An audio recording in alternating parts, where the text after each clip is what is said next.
Hey everyone, it's Caleb with Antique Book Collective, and today I'm going to bring to you guys Hold for a Bigger Price. So, what do I mean by that? I mean, you can buy some books for a certain price, and then you can hold on to them for a couple of years, couple of months, it really depends, until you feel that it's going to have a higher price. So, some of these books can be ones that you know are collectibles, other ones are ones that you know have too much competition right now, but you think will have later competition in the future. So, big disclaimer right now though, there's no guarantee that that price is going to go up. In fact, it could go down. There could be more books found on that. Market could go down. When the economy goes up and down, so when the economy is going up and doing well, prices go up for collectibles like huge. But when the market goes down, collectibles have their prices crash. And antique books are collectibles in almost every single way. People don't have to have an antique like they have to have bread, they have to have water, just like they don't have to have baseball cards. Baseball cards are collectibles, antique books are collectibles. So today I'm just going to quickly go through a couple of the antique books that I have and explain a couple things to you. So without further ado, here they are. So the first one is The Adventures of Peter Cottontail. This is one that I picked up, and I actually sort of picked it up on accident. Similar to the other ones that I have on this list today, I picked it up and didn't really look into what year exactly it was and that sort of stuff. So this one, it is a cool book. It is very collectible, and it commands a pretty good price. But there's an issue. So when I bought it, I was thinking it was the first one, and I could have made $175 if it was. And I paid $25 for it. This is actually the most expensive book I've purchased to date. And I still haven't sold it, and it's been a couple of years. I finally listed it a couple of years later because its price is finally to the point where I can actually make a profit on it. This is something that I was thinking when I had it, because I was like, well, I'm not going to list it right now. It's not worth my time right now because it's not going to sell for the price that I want to sell it at. So I am actually selling this one for $37, which I know is not very exciting, but that's sort of what I'm going for because it's what I know I can make. The other three books I'm not going to go into quite yet, but For Whom the Bell Tolls by Ernest Hemingway, big popular book. It's not the first edition, it's a different thing, but I'll explain that later. And Beautiful and Damned and Catch-22. Two other books, similar thing. It's not the actual first edition, but it's something that I'll explain in a little bit. So there they are. I'll go into them a little bit in a little bit. So the entire reason why I buy and hold some of my books is because I'm aware of the whole cyclical way that collectibles go. So first off, you have the entire thing of inflation coming and going, and as prices inflate, the price of your book is going to inflate similarly, most likely. Not guaranteed, but again, it's most likely. So inflation is sort of good if you think about it, because you might pay $2 for something and it might keep up its similar value, but the dollar amount will increase with inflation. Sort of complicated, so I'm not going to really dive into it.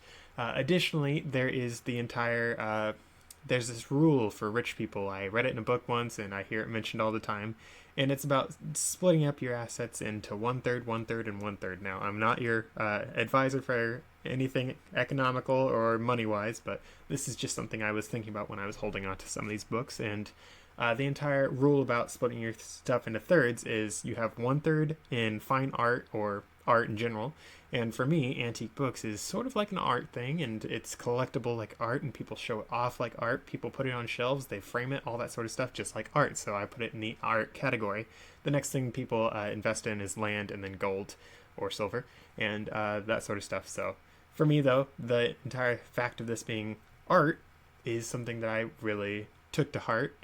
No, didn't try to rhyme, it just rhymed, don't blame me. But yes, there's the entire thing about it being art, and if you really cared about books, if antique books and that sort of stuff, and if you wanted the collection, there is value to antique books. No matter if the economy is good or bad, there is still a value to them, which is one of the reasons why the rich like to invest in art, land, and gold. It's because those things always have value. Now, those values can fluctuate in big ways, but they don't totally disappear in value altogether, unless, of course, if they're destroyed in some way. So antique books are pretty cool for that whole matter. And again, I'm not your financial advisor, but that's just something that I was keeping in mind, because I was like, well, antique books have never gone to zero. I don't think they ever will go to zero, so if I hold on to these for a couple of years, their prices will be higher than what I bought them for. And all the books in this pile, as I said earlier, I didn't really know what I was buying when I got them. All I knew is that I was getting them, and I knew it was a good enough price because I had looked into them enough to know that I could make money on it, but I didn't really dig into what exactly they were. So let me just go back to the books really quick. So, Catch-22, as you can see here, it's got a slipcase and a sticky note. On the sticky note, I wrote how much I paid for it and how much I'm listing it for. So, it's Catch-22.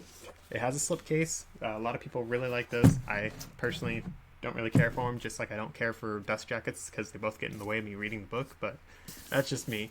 But it's in beautiful condition, all this sort of stuff. But the thing is, it's not a first edition. It's not actually first edition. It looks like it in every single way, shape, and form. It looks exactly like the original first edition, but it's actually something called from something called the First Edition Library, which is a cool little collection of things that readers like. I'm actually going to hold that a little closer so you guys can see it a little more. So that's the sort of thing that we're looking at. If you look up FEL or TFEL, something like that, you should find some of the first edition library books for a lot of the popular books out there. Something that I am going to just point out as I'm finding it is that it will have a copyright date, but the copyright date will not be the first edition date. It'll have a in this case it'll have a little box around it and then a renewal thing which will tell you the actual date that this was printed in. So while this is not an actual first edition, it still is highly collectible to people that like the first edition library and that sort of stuff. So again, I paid $13 for this book, which was a lot more than I normally pay for books. Again, I always pay like $2-ish or less for all my books. So when I pay more for a book, it's because I know that I'm going to get more money for that, or at least hope that I'm going to get more money for that. So paid $13, shooting for $95. I never expect to get exactly $95. Like, I'm willing to budge on a lot of these books that I have listed on eBay, and eBay buyers are well aware that sellers are willing to budge, especially when they write the whole or best offer sort of thing. So, I mean, if a buyer gives me a good offer, and if it's more than $13, I'm going to think about it at least a little bit. The closer you are to $95, the more apt I am to actually jump on it. But yeah, that's sort of the thing that you have to consider.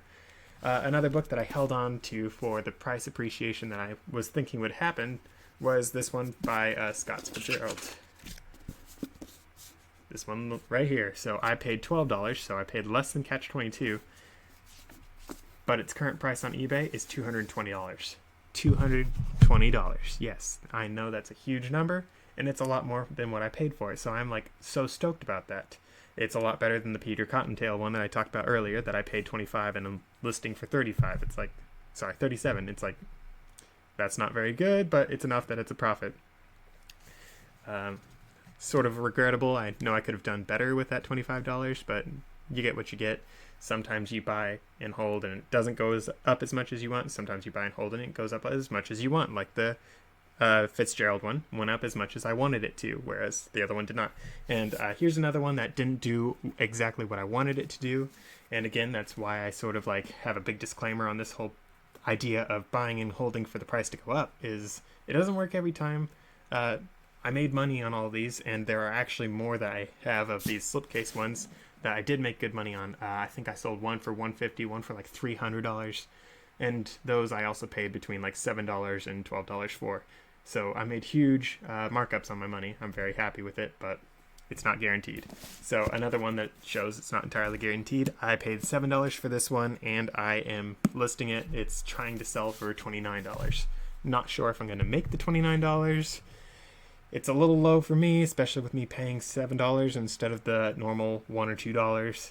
But it's still a profit because my expenses are about $1 for all the packaging and a little bit of money for my time, both the time of dropping off the package, packing the package, and listing the package. So there's a little bit of profit still in that, but not as much as I would have hoped. So I could end up holding on to this book for a little while longer, maybe if it doesn't sell, or maybe I'll take it down. Really depends. I'm personally okay with the price that it's at right now, but if it goes up like $50, I mean, I'm going to be ecstatic, except for if that means there was hyperinflation and, you know, that whole thing. So I really hope that helps open your guys' eyes to the whole thing about how you can hold on to your books to have them sell for a higher price in the future. Again, that is not a guaranteed thing whatsoever. I've never had the experience of a book going down in value from when I bought it for antique books. For newer books, I have. When I did Amazon FBA, but for antique books, I haven't had that experience at all. So that's a cool thing, but again, that's not guaranteed whatsoever. So I hope that really enlightens you guys, and if you guys have some antique books that you've been holding on to for a little while, maybe it's worth checking their price again, because it could have gone up for all you know. So I hope that inspires you guys. I hope you guys can go out there and buy some more antique books to save them from going to the dump, because if you don't buy them, that's where they're going, and we have to save history. I hope to see you guys in the next video.